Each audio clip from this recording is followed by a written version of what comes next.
श्री स्वामी समर्थ. नमस्ते. ज्योतिष kitchen and रेसिपीमध्ये आपल्या सगळ्यांचे मी अगदी खूप खूप मनापासून स्वागत करते. इथे मी वर्षभरासाठी कांदे घेऊन आले बघा. 30 किलो कांदे आहेत आणि कशा प्रकारे मी दरवर्षी साठवून ठेवते, बिलकुल खराब होत नाही. इथे छोटे मोठे कांदे येतात, ते आता मी साफ करून घेते. पहिलं हे सर्व कांदे हे काढून घेते खाली. इथे मी सर्व कांदे हे ओतून घेतलेत, गोणीतून बाहेर काढलेत. आता मला हे सर्व साफ करून घ्यायचे कारण खूप कचरा आहे, पाती खूप आहे, ते कांद्याची सालं आहेत, ती सगळं वेगळे करून घ्यायचे. जे मोठे कांदे आहेत हे थोडे जास्त मोठे आहेत किंवा असे झालेले असेल ते थोडेसे वेगळे काढायला लागणार, कारण कांदा खराब होऊ शकतो याच्यामुळे. हे बघा, हे जे वरची सालं गेली आहेत ना, ते आपण वापरायसाठी ठेवणार आहे. मी पहिले वापरून टाकायचे. त्यासाठी मी असा एका टोपलीमध्ये पहिले हे वेगळे काढून घेणार असे. आणि मोठे मोठे कांदे आहेत ना, हे ते एक वेगळे करून घेते. हे जास्त मोठे दिलेत. आता मी सर्व कांदे हे पहिलं साफ करून घेते. कांद्याची सालच किती आहे, ती भरपूर. कांदा थोडा दाबून बघायचा, नरम वाटला ना तर तो आपण नाही ठेवायचा. अशी सालं निघाली असेल ना तरी पण ते खराब होतात लवकर, मग ते रोजच्या वापरासाठी मी ठेवणार आहे सर्व.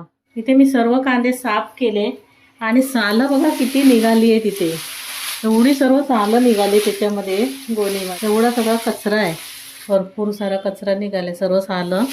आणि इथे मी वेगळे कांदे काढले आहेत, हे पण खूपच निघाले यावेळेला. दरवेळेला एवढे निघत नाही, म्हणजे नेहमी वापरासाठी असे कांदे आहेत. आणि हे ठेवले तर पूर्ण कांदा आपला खराब होणार. आणि मोठे मोठे पण दिले मला, कसे मध्यम कांदे थोडेसे असे असले की बरे पडतात ना. खूप कांदे असे मला निघाले यावेळेला गोणीमध्ये. आता काय करते मी, हे वापरायसाठी ठेवते. हा कांदा असा दिसतोय चांगला, पण आतमध्ये साल अशी केली ना तर बघा, हा कांदा टिकणारा नाही आहे, खराब होणार. किंवा असं थोडा नरम असेल तरी तो खराब होणारा कांदा आहे. हा इथे नरम आहे, त्याच्यामुळे हा मला कांदे हे पहिलं वापरायला घ्यायला लागणार. आणि बाकी मी गोणीत भरून ठेवले, दाखवते. हे इथे मी मध्यम असे मीडियम कांदे आहेत ना ते भरले आहेत. असे कांदे असले की वापरायला पण बरे, थोडे मीडियम असे असं कांदा पाहिजे, तो टिकतो पण खराब पण होत नाही. हे मी एका गोणीमध्ये असे जे मीडियम जे कांदे आहेत ना ते एका गोणीमध्ये असे भरलेत.